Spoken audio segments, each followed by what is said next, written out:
אנחנו במקטע האחרון, במושב השלישי, ננסה להקדיש את הזמן הלא ארוך שיש לנו, קצת להסתכל על הדברים מלמעלה. אחרי שבמהלך היום יותר התייחסנו ושמענו לגופם של דברים, אני רוצה יחד איתכם לרגע לנסות להסתכל על הדבר המאוד מיוחד שקורה פה סביב השולחן העגול הזה. השולחן העגול הווירטואלי, הגלגל. לפני 3 ימים הגיעו אליי אורחים והלכנו לבקר באזור הג'וחדר, פגשנו שם איזה עיתונאים מצרפתים, ואז הם שואלים אותנו מה אתם עושים פה? אנחנו אומרים אנחנו גרים פה, הם מסתכלים עלינו בתימהון, אתם גרים פה? מה, living here? מה זה אזור מלחמות. זה עשה לי זה דז'ה-וו לתחושה שהייתי כאן בצבא לא מעט, ואז תמיד הייתי רואה את הבוקרים בין הטנקים, בין הג'יפים, הייתי אומר מה האזרחים עושים פה בין כל המחנות צבא הללו, והיום שאני גר פה בגולן ורואה את עצמי איש הגולן ברמ"ח איבריו ושס"ה גידיו, ואני שואל את עצמי מה הצבא עושה פה בין השדות שלנו. אז זה מוביל אותנו להבנה שאנחנו נמצאים בחבל ארץ קטנטן, אבל מאוד מיוחד, מאוד אינטנסיבי. חבל ארץ שבעצם נושא על גבו את כל אחד מהאלמנטים שאנחנו פגשנו כאן, אבל בעצימות מאוד גבוהה. ישנם אזורים שהם מובהקי, לא רק מוטי טבע, אלא מובהקים שבו מובהקים. תשאל כל אדם במדינת ישראל מה זה רמת הגולן, זה מין ארץ טיולים, טבע. לעומת זאת זה ארץ התיישבות, לעומת זאת זה אזור צבאי. אנחנו נמצאים פה במרחק שאפשר לשמוע את ידי ההתפוצצויות מהגבול. אנחנו נמצאים במקום מאוד מאוד אינטנסיבי בכל אחד מהתחומים. לבוא ולהבחן ולהגיד זה קצת זה וקצת זה, כנראה שזה לא כך. כל הגורמים בעצימות הכי גבוהה יכולים למצוא ברמת הגולן את המרחב מחיה שלהם. זה מוביל אותנו לשאלה שהיא משחר ההיסטוריה. קובי דיבר קודם על ספר שעשה לו את זה, אז גם לי יש איזה ספר אחד כזה. כן, ניחשת נכון, הספר הזה זה התנ"ך. שנת הוצאה לא ידוע, הכותב, יש אומרים שחלקו לפחות זה אלוהים. בכל אופן, כשאנחנו מסתכלים שם בפרק ב', כתוב לנו ויקח אדוני אלוהים את האדם ויניחהו בגן עדן לעובדה ולשמרה. יש לנו את הצד של לעובדה ויש לנו את הצד של לשמרה. המתח הזה שבין לעובדה ולשמרה הוא מתח כנראה שמשחר ההיסטוריה כל האנושות מתמודדת איתו. פה זה נראה כאילו לקחו את כל המתח של כל ההיסטוריה והכניסו אותו במין סיר לחץ קטן ומצומצם שקוראים לו רמת הגולן. ובביחד הזה אנחנו צריכים לתת מענה. אני בטוח שכל האנשים ששותפים לשולחן העגול הווירטואלי המעשי, כולם בעצם באותה מידה יכולים גם להזדהות עם השיקולים של הצד השני. הרי גם מי שירצה פיתוח, ודאי הוא גם אוהב טבע, והוא ירצה שגם תהיה לו את השמורה. איך אנחנו מכילים את הכל יחד? אולי רק בכדי לחדד את השאלה שאני רוצה להפנות למשתתפי הפאנל, ומשם והלאה זה יהיה שלהם, ולאחר מכן איזה זמן גם לשאלות מהקהל, כי עד עכשיו לא כל כך היה לנו זמן לזה. כשהייתי בניו יורק, נכנסתי לחנות ספרים, היה שם בחלון הראווה ספר כזה של גודל מטר על 80 סנטימטר, מהספרים הגדולים האלו שאנשים קונים בשביל לשים בסלון, לעשות רושם על האורחים. ולספר קראו בתרגום חופשי, הם כיסו לי את גן עדן בבטון. כך קראו לספר. מי שנמצא במנהטן, אני חשתי שם איזו תחושת מחנק, מי שבא מהאזור הקטן שלנו, רמת הגולן, עם המרחבים הפתוחים, אתה רק צריך לצאת ולמלות אוויר מלא ריאות. במנהטן אין מטר אחד שהוא לא בנוי ומתוכנן, גם הסנטרל פארק שבאמצע מהונדס, מתוכנן, יש כאלה שיגידו עד כדי פלסטיקה לשמה. לעומת זאת, כשהייתי בשליחות באוסטרליה, הגעתי לאיזה חווה קטנטנה באזור המרי ריבר, מרכז אוסטרליה. זו חווה שיושבת בתוך שמורת טבע. הגודל שלה הוא 12,000 קילומטר מרובע. לצורך השוואה, מדינת ישראל זה 24,000 משהו. באנו וכתוב שם אפשר לעשות אוהלי קמפינג. אז שאלנו אפשר לעשות אוהלי קמפינג, אז הבן אדם אומר רגע אני אלך לבדוק אם נשאר מקום פנוי. הוא לוקח את הטויוטה שלו, נוסע מרחק של 21 קילומטר עד המשרד, לבדוק אם יש מקום פנוי, ואז הוא חוזר אחרי זה, לא יודע כמה זמן, ואומר, יש מקום פנוי במעלה הנהר, התפיסה שמה אל תיגע, תשאיר את הקום כמו שהוא, הכשירו שם איזה 10 חלקות שאפשר לעשות שם קמפינג, זהו. יותר מ10 אנשים לא יכולים לנפוש שם, זה הסיפור. אם אני אשאל מה אנחנו רוצים שיהיה ברמת הגולן בעוד 100 שנים, האם זאת תהיה שמורת טבע שבתוכה גרים גם אזרחים, ולצערנו בתוכה גם מתנהל הצבא אבל אין ברירה, או שאנחנו רוצים שזה יהיה אזור פיתוח שבתוכו יש שמורות. על המתח הזה בין פיתוח לבין שימור, או מה תפקידנו בכלל בסיפור הזה, של האדם בכלל, זה מתחיל מהשקפת עולם. הדיון פה היה הרבה מאוד סביב שאלות מאוד מאוד הרות גורל לעתיד, אבל שבאות גם מהצד הפרקטי. אני רוצה לשאול דווקא גם מהצד הערכי, האם אנחנו רוצים לראות את האזור הזה, אזור של שימור או אזור של פיתוח, או איפה אנחנו מניחים את עצמנו בסקאלה הזו שבין פיתוח לשימור. השאלה השנייה שאני רוצה להפנות למשתתפי הפאנל, זה באמת האם היחד הזה, שהוא לקחת באמת, במושב האחרון ראינו איזשהו ויכוח קטנטן מתוך אין סוף ויכוחים שיכולים לעלות ברמת הגולן. עכשיו מדברים על טורבינות רוח, חוות סולריות, ואין סוף דברים שאפשר לרשת את רמת הגולן מתחילתה ועד סופה רק בדברים הללו, ומה יהיה עם הדברים האחרים. מדברים על הרחבת נחלות, אז למה 700 נחלות? בואו נעשה 3,000 נחלות, ואז מה יהיה עם השמורות? יש אין סוף שאלות, והיחד הזה ברור לכולם, כל מי שנמצא כאן, ולכן זה לא פאנל של ראש בראש, זה פאנל שכולם שותפים וביחד מנסים לראות איך אנחנו בעצם בונים כלים שאיתם אפשר לקבל החלטות למה? לאיזושהי תמונה שאנחנו רואים בעתיד. ולכן דבר ראשון שאלתי על התמונה, איזה תמונה אנחנו רואים? במתח שבין הפיתוח לבין השימור, ושאלה השנייה היא באמת מה היתרונות שיש לכל אחד מהגופים דווקא ביחד הזה. לדוגמה, רשות הטבע והגנים כבר התחילה לדבר על תוכנית של קווים מנחים לשטחים ברמת הגולן, לפני כבר די הרבה זמן, אם ב-2004 אני חושב או משהו כזה, מתוך תפיסה שזה כדאי, זה כדאי, ולכן למה זה כדאי לכל אחד מהגופים אני רוצה לשמוע, וגם על הדברים שמעצבים או מהווים אתגר. יש לנו בערך לכל אחד מהדוברים כ5 דקות, ולאחר מכן גם 5-6 דקות, ולאחר מכן אנחנו גם ניתן שאלות מהקהל, אבל יש לנו דוברים, יקובי, ואני רוצה באמת לשאול, אולי אפילו קצת אולי בבוטות משהו, ששאלתי את אלי את השאלה הזאת לקראת הפאנל, אמר לי, את זה אני רוצה שתשאל אותי. ואמרתי, תגיד לי, נפלת על הראש, אתה אמור להיות ראש מועצה, אתה אמור לפתח, אתה מכניס את עצמך לאיזה מין שולחן שיכול לסנדל אותך בצורה לא פשוטה. לא חושב שאני אראה לך בצורה ישירה על השאלה שלך, אבל אני כן אספר לפחות, זה 2 אנקדוטות. אנקדוטה אחת, זה נסעתי ברכב עם אחד מהאנשים שנחשבים פה מפתחים הכי רציניים שיש בגולן, וכל מי שמסתכל עליו ואומר, הוא לא מבין בשימור, הוא לא מבין בשום דבר. נסעתי איתו ברכב מכיוון, היה איזשהו מפגש שקשור לטורבינות רוח בצפון, מכיוון צפון לדרום. אמר לו, אני לא אנקוב בשמו, אמר לו, דחילק, מה לך בזה, תגיד לי? פרח, מה פרח, זה? כן, עצור. בשבילי זה היה משהו אדיר.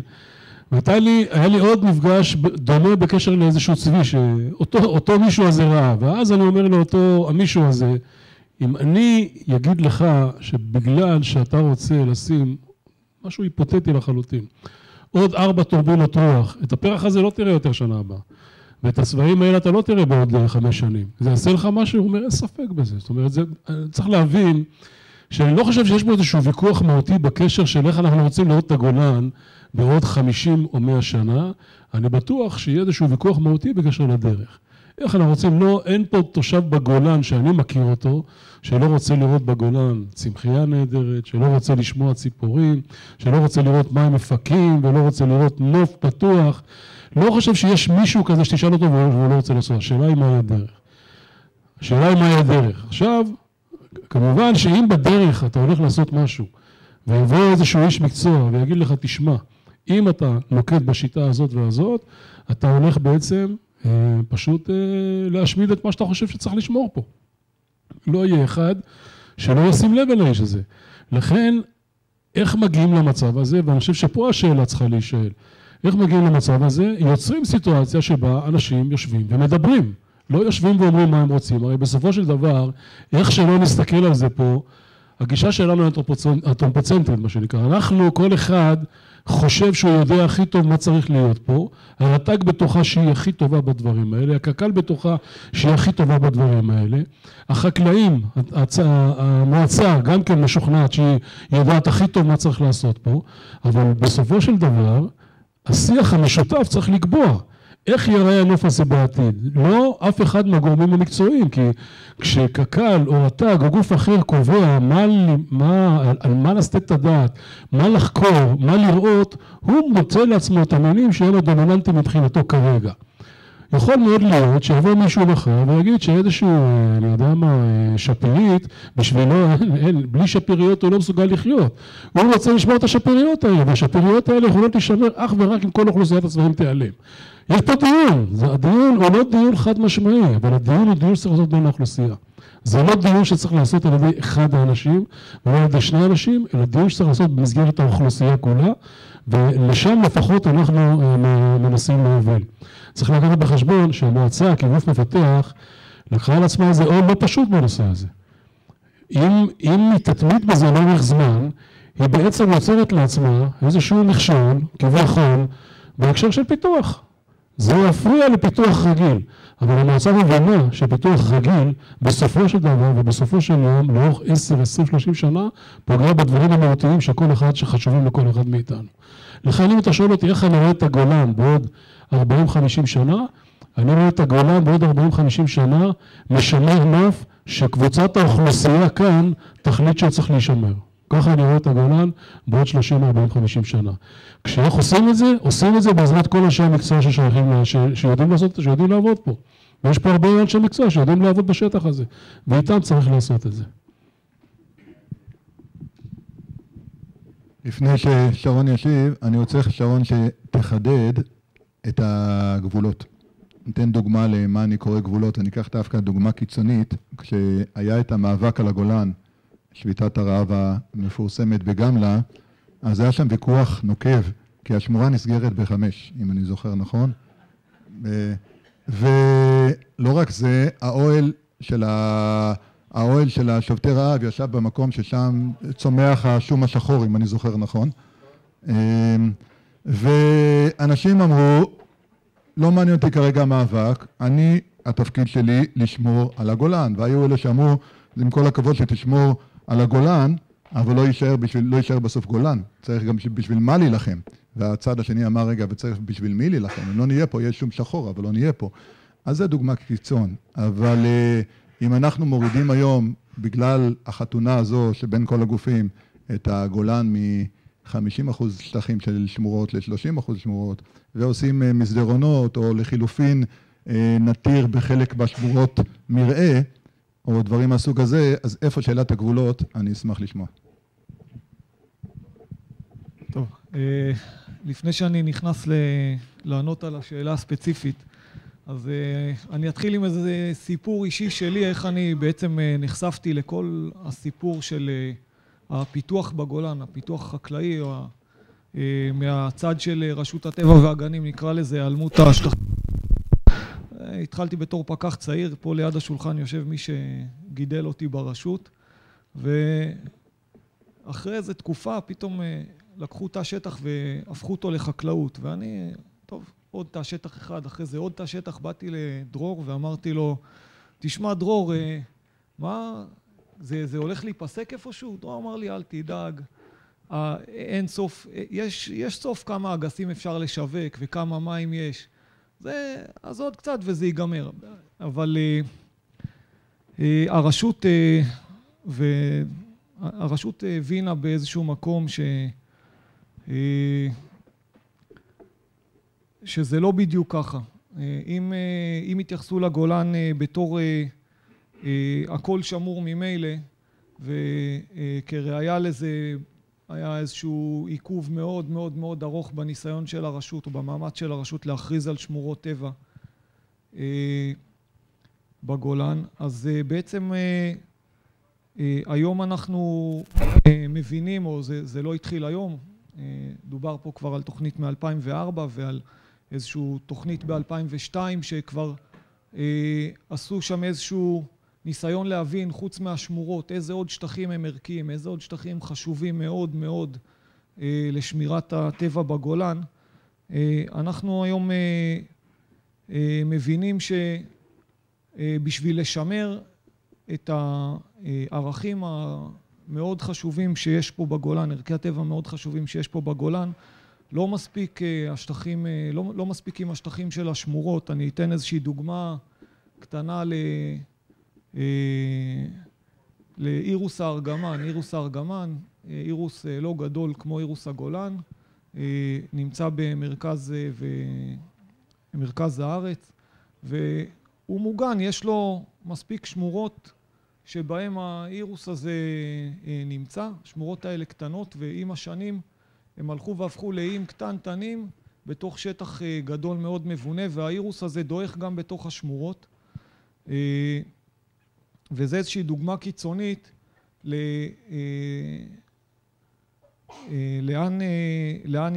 לאן יכול להוביל העניין הזה של שמורות מבודדות בתוך איים מפותחים.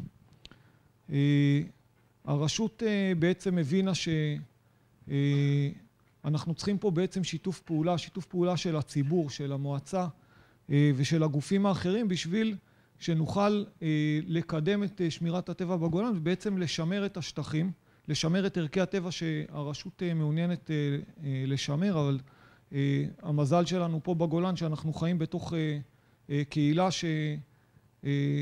שחושבת בערך כמונו, היא רוצה באותה מידה לשמר את הדברים האלה, והדרך, ובזה אני מסכים קובי, שהדרך בעצם לממש את החלום הזה של להשאיר את הגולן אזור שבו יש שטחים פתוחים נרחבים, שטחים טבעיים פתוחים נרחבים, זה רק דרך שיתוף עם שיתוף של דיאלוג עם הגורמים המפתחים, ועם הגורמים המשמרים האחרים. וככה בעצם נולד הרעיון הזה של לייצר תוכנית אב שתכיל בתוכה את המאוויים של כולם. הרי ברור שאי אפשר שכל אחד יקבל 100% ממה שהוא רצה או מהמאוויים שלו, אבל בסופו של דבר רק השיתוף הזה יכול בסוף להביא תוצר שישאיר פה שטחים פתוחים, שישאיר פה ערכי טבע שנשמרים לא לטווח קצר אלא לטווח ארוך.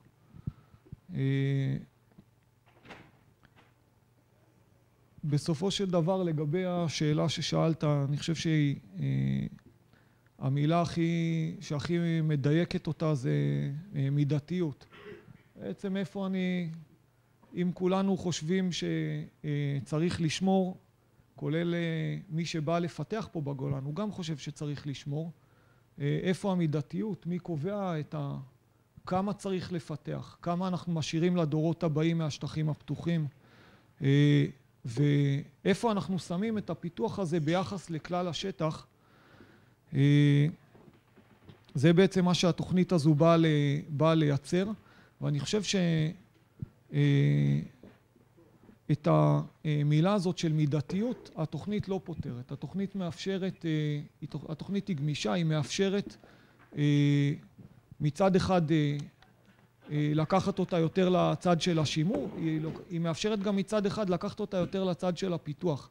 ואני חושב שמה שהתוכנית הזו משאירה, היא משאירה לנו כאנשי הגולן, אם זה מהגופים הירוקים ואם זה מהגופים המפתחים, משאירה לנו לשנים הבאות את הדיאלוג בין עצמנו, לאן אנחנו בעצם מדייקים את התוכנית הזאת. אם דיברת על נושא של גבולות, כמה אנחנו מושכים אותה לכיוון של שימור והשארה של גושים כמה שיותר גדולים לא מפותחים, לעומת הצד השני של כמה אנחנו לוקחים את זה לכיוון של פיתוח, אם זה פיתוח חקלאי יותר אינטנסיבי או פחות אינטנסיבי, כמה אנחנו יותר מקפידים לשים את הדברים או לשים את הפיתוח בשטחים שהם פחות ערכיים מבחינת הטבע, או כמה אנחנו הולכים יותר לכיוון של מה שמתאים לפיתוח החקלאי או לפיתוח התיירותי. אני חושב שבסופו של דבר מה שבעצם יקבע איך הגולן ייראה בכמה עשרות שנים הקרובות, זה לאן אנחנו כשותפים לשיח הזה בתוך הניהול של תוכנית האב, לאיפה אנחנו ניקח את זה. וכמי שמייצג בסוף את רשות הטבע והגנים,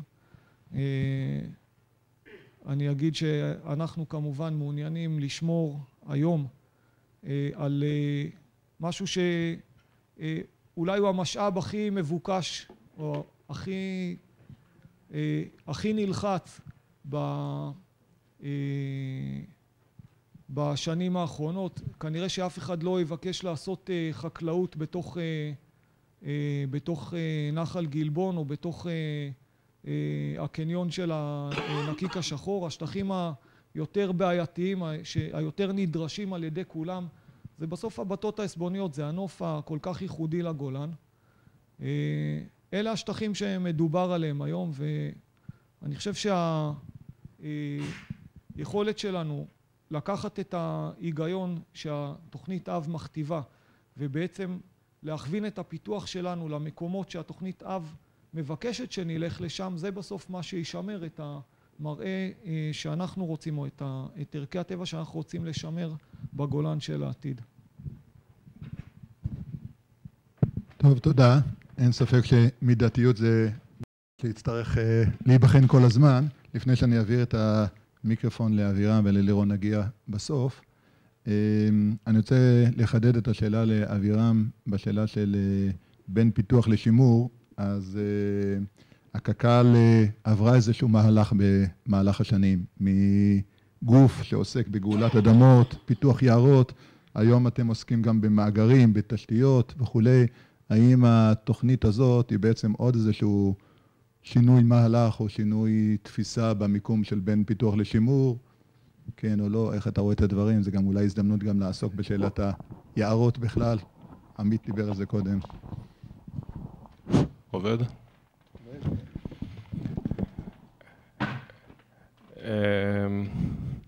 אני חושב שהגדולה של קק"ל לאורך כל השנים הייתה היכולת שלה להתאים את עצמה לרוח התקופה ולצרכים המשתנים. אז כמו שציינת, זה התחיל מגאולת אדמות וזה התחיל מנטיות נרחבות של יערות, וזה המשיך בתחומים נוספים ואחרים.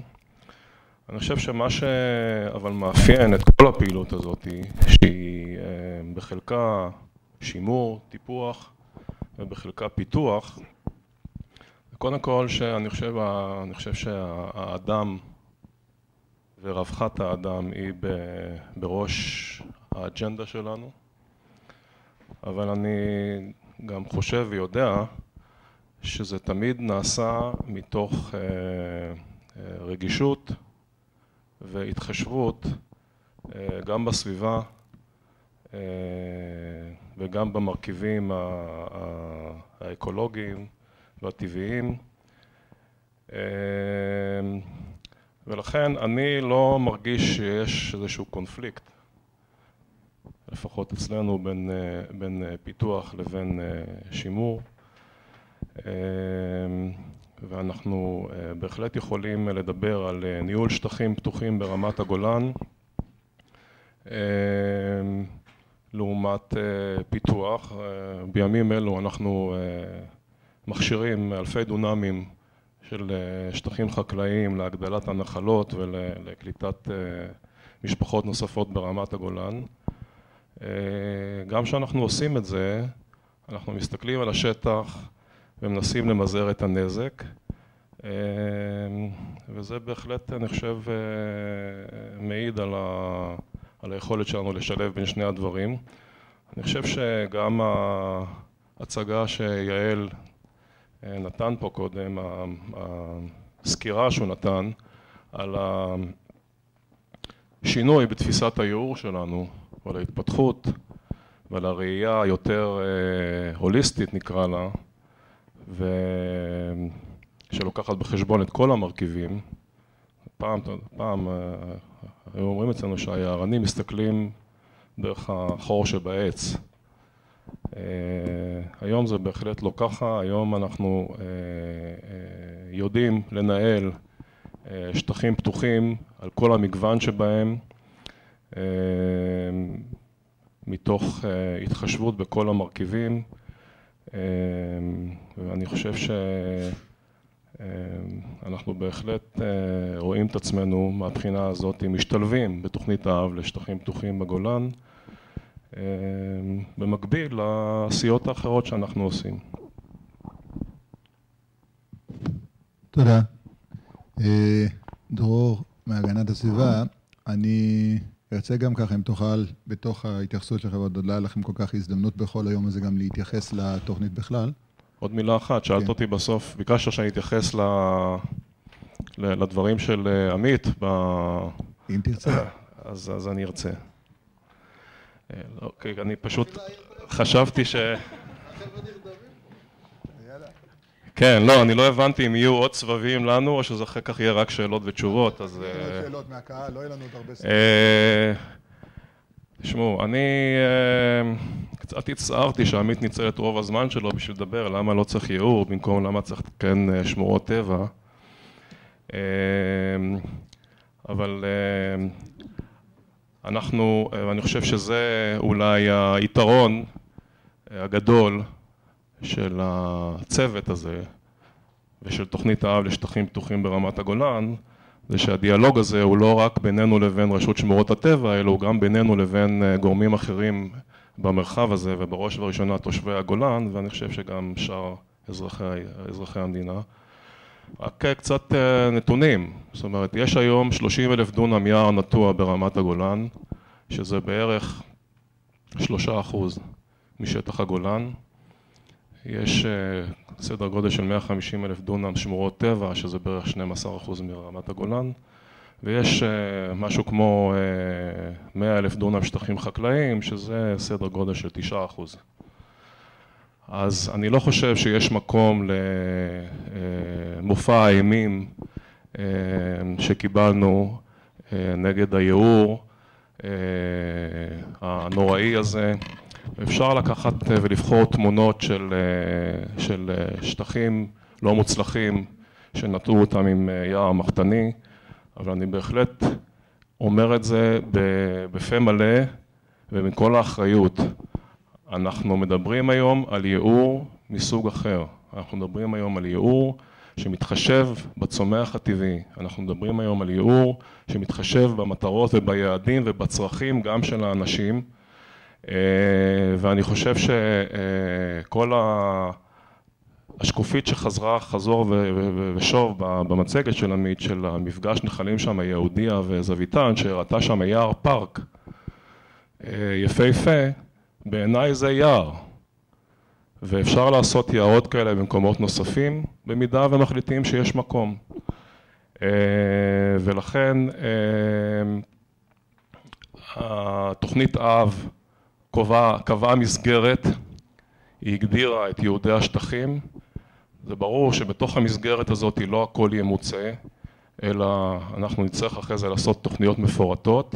תוכניות המפורטות שנעשה יהיו בהיקפים הרבה יותר קטנים מהמספרים שעמית הציג, שהם המסגרת של תוכנית האב.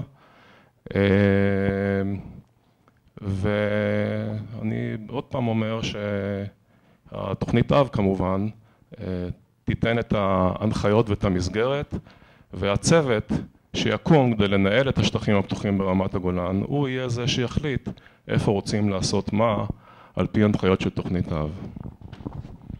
אני אתן לכם זמן לתגובות קצרות, אבל מי שלא ישתכנע עד עכשיו למה צריך את המנהלת, אני חושב שרק הוויכוח הזה שהוא אחד מתוך רבים, נותן הסבר טוב למה אנחנו צריכים לשבת כולם יחד ולקבל איזה החלטות במרחב הגדול יותר. אם נוסיף למרחב הגדול יותר, אז אם נוסיף את האלמנט של הגנת הסביבה, וזה מעביר אותנו לדרור, אז גם שם אנחנו נמצא לא מעט קונפליקטים, כמו הדיבורים על כמה אנרגיה ירוקה לעומת שטחים חקלאיים, ועוד שאלות שעולות סביב הנושא הזה. אז דרור, המיקרופון שלך. קודם כל חשוב להזכיר שהמשרד להגנת הסביבה עוסק לא רק בנושאים שאני מניח שרובכם מכירים, שזה שפכים, אוויר נקי וכן הלאה, הוא מתעסק, או אנרגיות ירוקות, קרינות, מתעסק גם עם שטחים פתוחים ומגוון ביולוגי. מנחם זלוצקי שנמצא כאן וגם ירצה בתחילת היום, הוא מנהל האגף לשטחים פתוחים ומגוון ביולוגי ואתרי מורשת במשרד להגנת הסביבה. זאת אומרת, המשרד עוסק בזה. למה אני מזכיר את זה? כי כשאביה דיבר איתי קצת לפני הפאנל הזה, אז הוא הופתע לשמוע שהם מתעסקים גם עם נושא של שטחים פתוחים, אז היה לי חשוב להדגיש את זה, שאנחנו גם שם. נכון שאנרגיה ירוקה או אנרגיה מתחדשת היא בתוך העשייה של המשרד להגנת הסביבה. אנחנו בעד. האם אנחנו בעד בכל מחיר? התשובה היא כמובן לא. כמו אני מניח לרוב הגופים שעוסקים בכל מיני דברים, לא הכל בכל מחיר. אבל כן, אנחנו בעד טורבינות רוח, אנחנו בעד אנרגיה סולארית. אנחנו כמובן נעדיף שהאנרגיה הסולארית, הפאנלים הסולאריים, לא יהיו תחליף לגידולים חקלאיים על פני שטחים נרחבים, אלא על גבי אזורים מבונים. ויש כל מיני פתרונות יצירתיים לעניין הזה, לפני שבכלל מגיעים לשטח חקלאי נרחב. גם טורבינות רוח, האם על כל גבעה רמה, ויש כאלה רבות ברמת הגולן, אנחנו רוצים לראות חוות רוח? אני לא בטוח. בטח לא בשטח כמו של הגולן, אנחנו מתייחסים לה בתור שטח נרחב וגדול ביחס למדינת ישראל, אבל יחסית למקומות אחרים בעולם הוא שטח פצפון, וראוי שהקו של הגבעות, הטילים, חרותי האפר, יישאר ככל שניתן נקי ממבנים או טורבינות שהיום מדובר עליהם על גבהים של מעל 100 מטר מגדל של טורבינה. המידתיות ששרון דיבר עליה היא בעצם לב ליבו של העניין. כמה, האם בכלל, ואם כן אז כמה. זה נכון לכל התחומים שכל הדוברים האחרים דיברו עליהם. לגבי הנושא של השטחים הפתוחים בגולן והתוכנית הזאת. קודם כל התוכנית הזאת היא תוכנית חשובה, כי היא מכניסה או מנסה לעשות איזשהו סדר בין כל הגופים שלפעמים יש להם אינטרסים מנוגדים ורצונות אחרים מאשר גוף אחד, רצון אחר מאשר לגוף השני. מנסה לעשות איזשהו סדר. והיישום שלה בעצם הוא לב ליבו של העניין. קודם כל חשוב שהתוכנית תהיה מקובלת על כמה שיותר גורמים שיושבים או שהיו סביב השולחן הזה בוועדת ההיגוי ובצוות ההיגוי של התוכנית. אבל בסופו של דבר הפרטים הקטנים הם אלה שיקבעו האם העסק הזה יהיה מוצלח או לא. ואז יש לנו הערה אחת מרכזית בנושא של התוכנית. בדרך כלל כשיש תוכנית אני מסתכל על המטרות ועל היעדים שלה ורק אחר כך נכנס לפרטים. ואחד היעדים שמדבר על הרחבת הייעור בשטחים הפתוחים, היעד הזה הופיע במצגת של עמית מרשות הטבע והגנים, והוא יקריא לכם את החלק הראשון, ואני רוצה להקריא את החלק השני של המשפט הזה, שאומר לאפשר הרחבת ייעור שטחים פתוחים בגולן, ואני ניגש לסוף המשפט, תוך שמירה על תבנית הנוף הרצויה. וכשאני חושב על תבנית הנוף הרצויה, אז אנחנו בגולן, קובי אמר, אנשי הגולן יודעים בדיוק מה לתכנן בגולן, אבל הגולן אבל אם אנחנו מדברים על נטיות מסיביות ברמת הגולן, יחסית למה שקורה היום, אז אנחנו חושבים שהדבר הזה לא נכון. כן לטעת לטובת האדם, כן לטעת לטובת צל לאנשים באזורים שיוגדרו כאזורי תיירות, כן לטעת בצל, חורשות צל, לטובת בעלי חיים, בגודל סביר, כמו שמופיע בתוכנית, דרך אגב, 50 דונם, בכתמים, קטנים, זה בסדר. אבל לקחת מרחבי חיפוש ולחפש בהם שטחים ליערות גדולים ונרחבים, אנחנו מציעים לרדת מזה ולשנות את התוכנית ואת התסריט של התוכנית בהתאם. רק עוד דבר אחד חשוב, הנושא של מנהלת שטחים פתוחים. כשאנחנו מדברים על שולחן עגול, גם אם הוא מרובע, אבל כשאנחנו מדברים על רעיון של שולחן עגול, זה רעיון של מנהלת שטחים פתוחים. זה קיים במעט מקומות בארץ, שעובד מצוין, לא רחוק מפה, בגליל העליון זה עובד מצוין, אמנם בקטן, הם רוצים להרחיב את זה, אין שום סיבה שזה לא יעבוד גם כאן. עם אותם גופים בדיוק שמסתכסכים ביניהם פה סביב השולחן, זה עובד מצוין, זה גם יכול להמשיך לעבוד הלאה. בתנאי שכל אחד מכבד את העמדה של השני, הוא לא חייב להסכים לה. לפחות הוא מוכן להקשיב ולהתייחס אליה. ולתוך המנהלת הזאת חשוב מאוד לצקת תוכן בדמות תוכנית תחזוקה.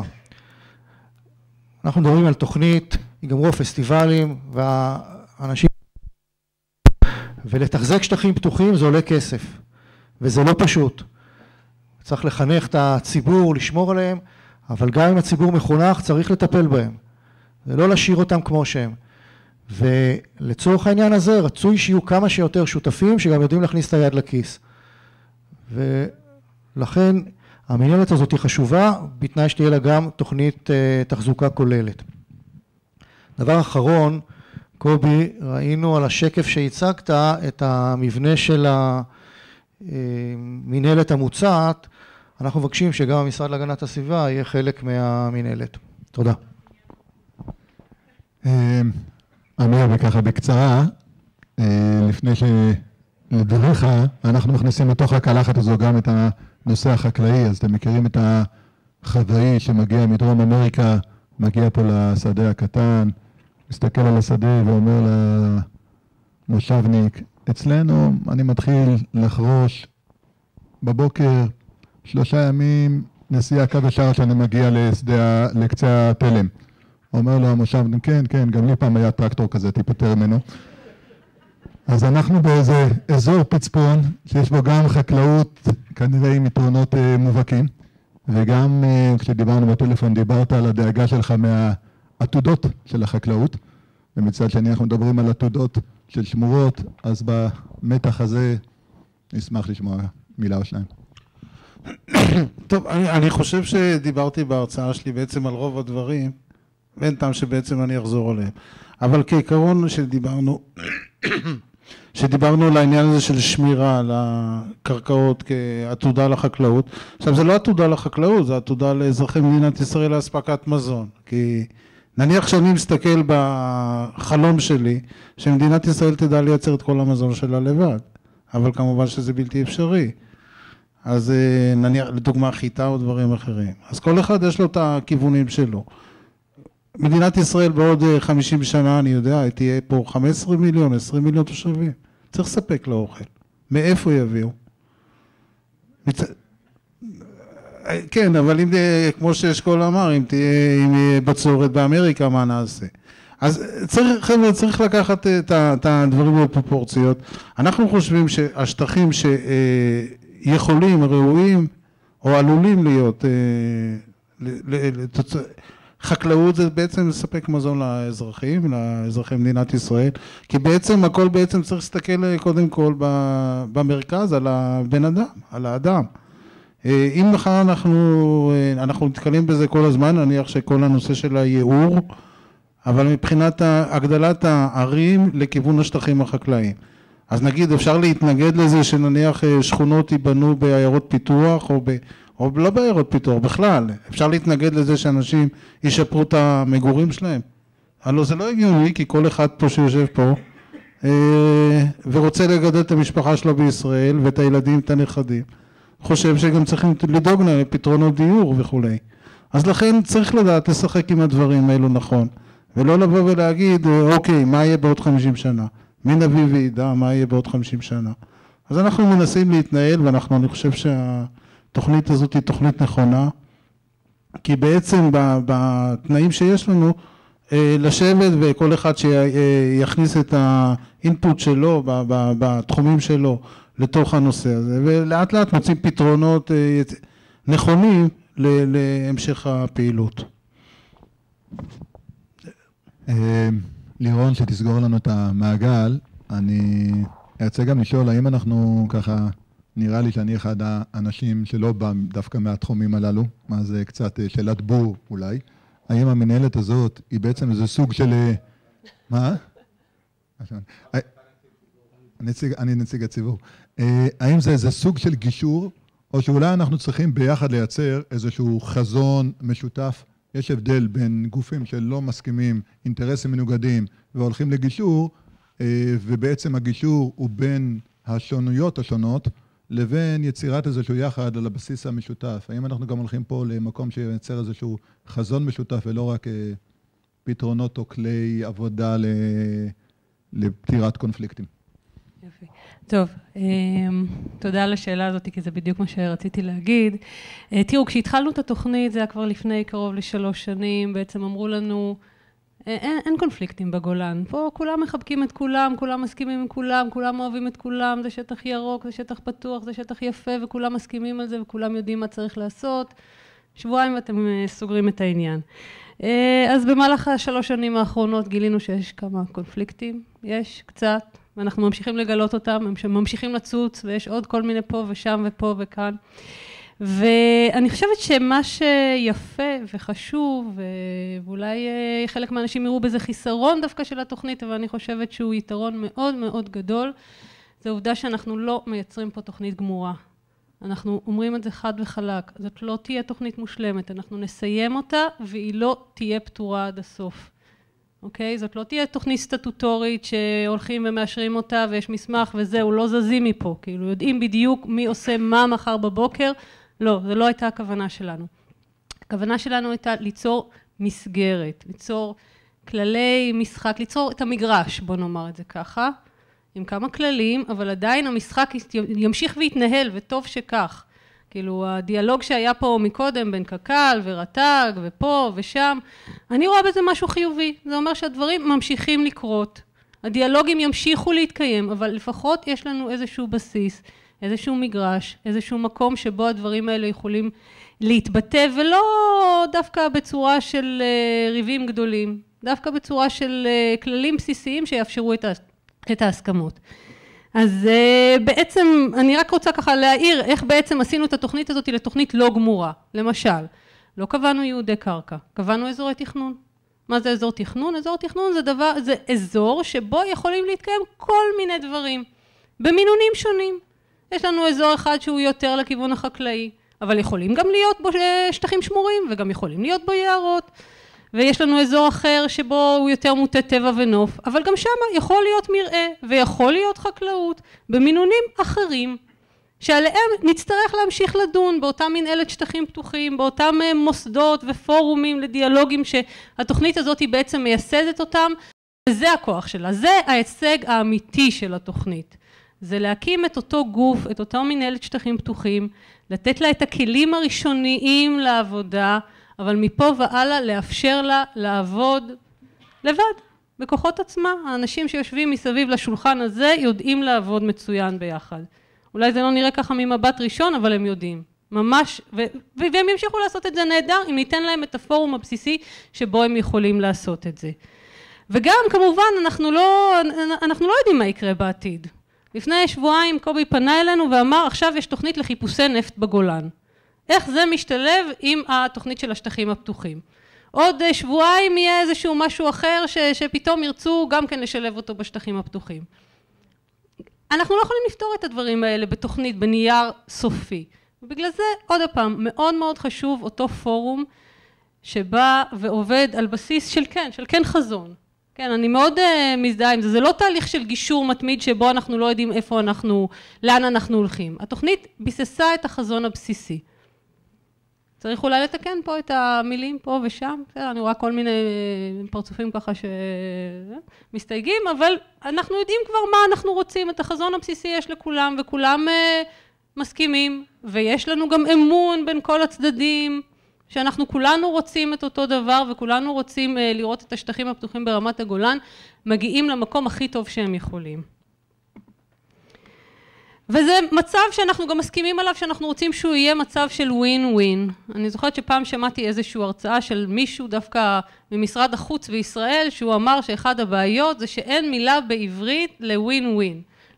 למשחק סכום 0, זירו סם גיים, אנחנו יודעים להגיד בעברית, אבל אנחנו לא יודעים, זכייה לכל. אז זהו, אז חשבנו במסגרת התוכנית, בוא נקרא לזה זכייה לכל. אז הנה כבר יש לנו כמה דברים שאנחנו סיכמנו עליהם, אנחנו רוצים אמון בין הצדדים, אנחנו רוצים את השטחים הפתוחים במצב הכי טוב שהוא יכול להיות, ואנחנו רוצים זכייה לכל. ומפה והלאה זה חזון שלפי דעתי הוא מספיק טוב עם אותה מסגרת בסיסית של התוכנית שאנחנו הצענו, כדי לקדם את השטחים הפתוחים ברמת הגולן באמת למקום טוב כמו שהם צריכים להיות ויכולים להיות.